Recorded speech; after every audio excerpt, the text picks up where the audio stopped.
Welcome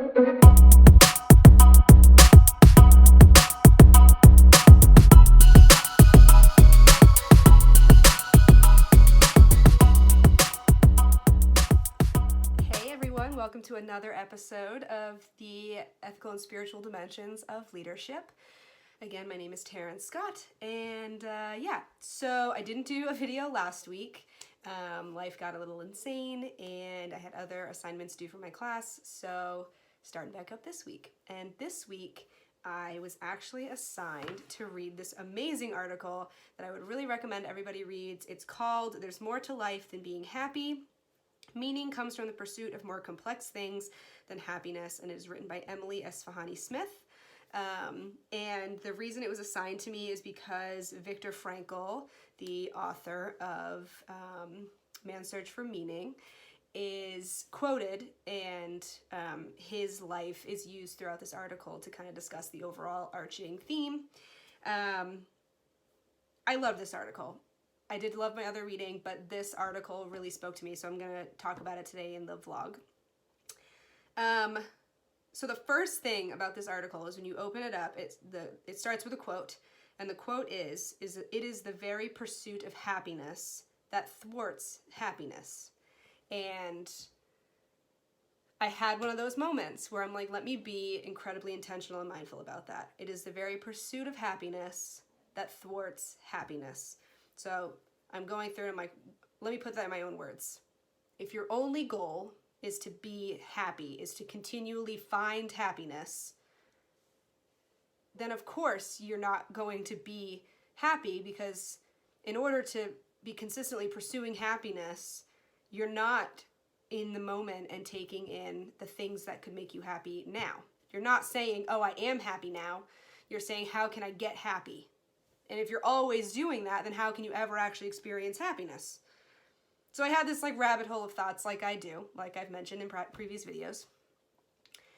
So then I go on to read, like I've discussed, I think a couple times before, Viktor Frankl obviously was captured and spent 3 years in Nazi concentration camps. And part of his journey is that he helps two individuals not commit suicide. And what he says is that for both men, what prevented them from taking their lives was that he was able to help them find the fact that they still had purpose in their life, that their life was not done with them yet.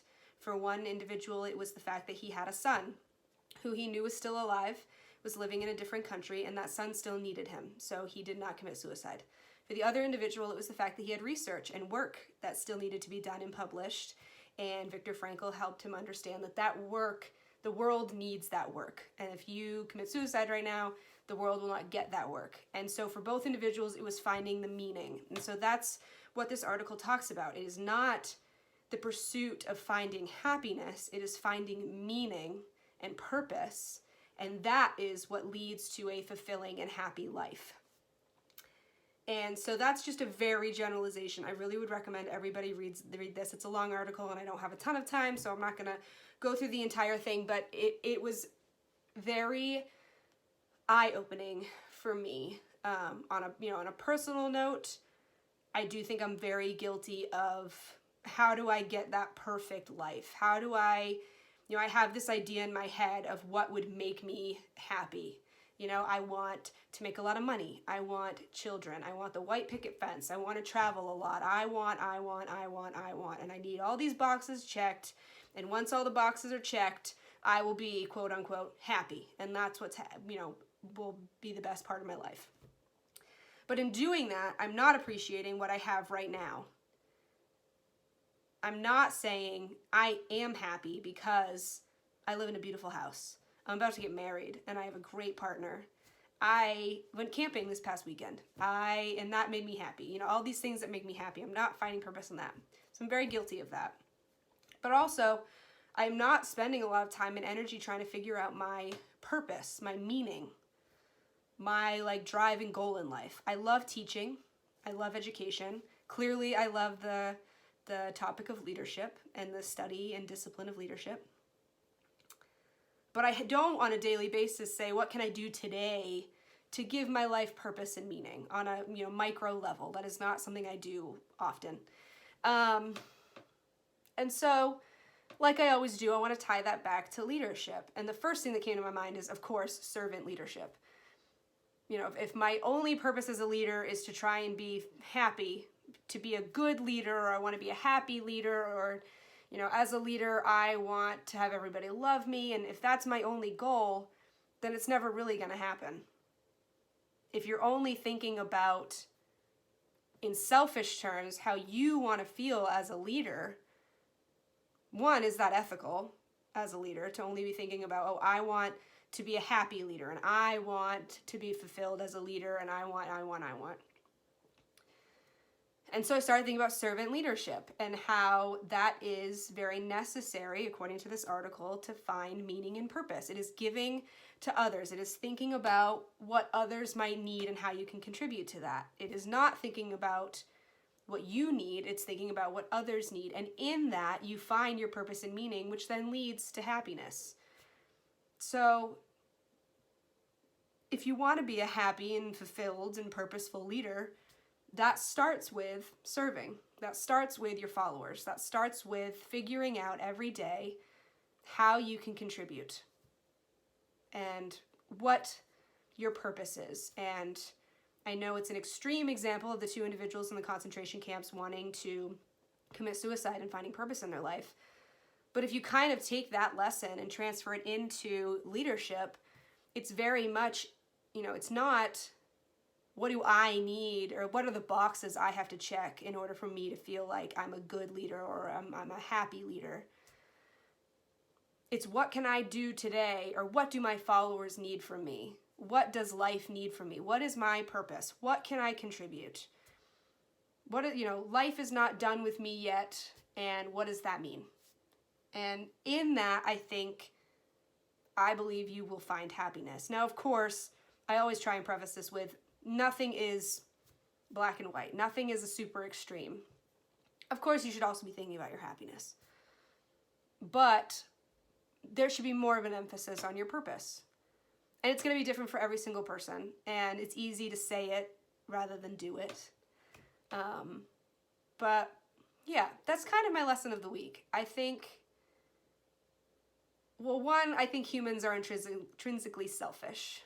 And that's not a bad thing. I'm not trying to insult the human race, but I think our first response is, what do I need? And what makes me happy? And how do I get happy? And it's always thinking about the future and the next thing, and that can be very automatic for us and very natural for us to think that way. And there's nothing wrong with that.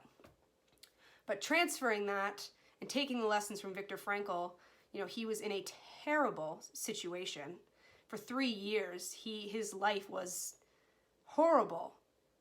But he found meaning in that. And his meaning was helping the other inmates or the other prisoners.